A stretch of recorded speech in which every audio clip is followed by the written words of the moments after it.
School की घंटी बजती है और खुश बच्चों का एक सैलाब उज्जवल दिन में उमड़ पड़ता है। खुशनुमा अफरा तफरी के बीच एक गुब्बारा विक्रेता खड़ा है जो स्कूल की पृष्ठभूमि के खिलाफ रंग का प्रतीक है। रंग बिरंगे गुब्बारों के समुद्र के बीच एक अकेला नीला गुब्बारा विशाल आकाश में ऊपर उठना शुरू होता है। सिम्मी की आवाज बच्चों जैसी हैरानी से गूंजती है। अभिषेक, देखो वह नीला गुब्बारा कितना ऊपर जा रहा है। स्कूल का गेट खुलता है और बच्चे हंसी मजाक करते हुए बाहर निकलते हैं। अभिषेक हवा में गुब्बारों को ऊपर नीचे होते हुए देखता है। शायद इसलिए कि यह नीला है, इसलिए यह उड़ रहा है। गुब्बारे बेचने वाला मुस्कुराता है। उसकी आंखें वर्षों की कहानियों और रहस्यों को दर्शाती हैं। चाचा घुटने टेकते हैं।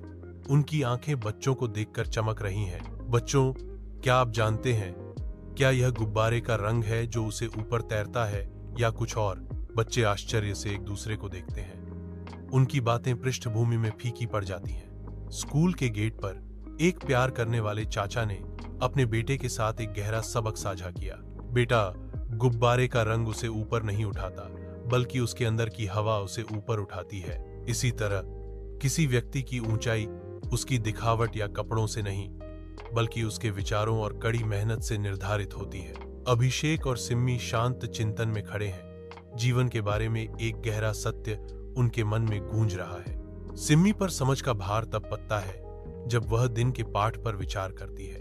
अभिषेक स्कूल के गेट पर खड़ा है। उसका चेहरा विचारमग्न है क्योंकि वह सिम्मी को देख रहा है। चाचा सही थे, हमें अपने भीतर के गुणों को बढ़ाना चाहिए, अभिषेक ने दृढ़ विश्वास से भरी आवाज में कहा। सिम्मी ध्यान से सुनती है। उसका भाव चिंतन और समझ का मिश्रण है। सिम्मी सहमति में सिर हिलाती है। उसकी आंखों में नया संकल्प झलकता है। बच्चे गुब्बारे वाले अंकल को धन्यवाद देते हैं। उनके चेहरे खुशी से चमक रहे हैं। जैसे ही वे अपने घरों की ओर चलते हैं, उनके दिमाग में एक नया विचार आता है।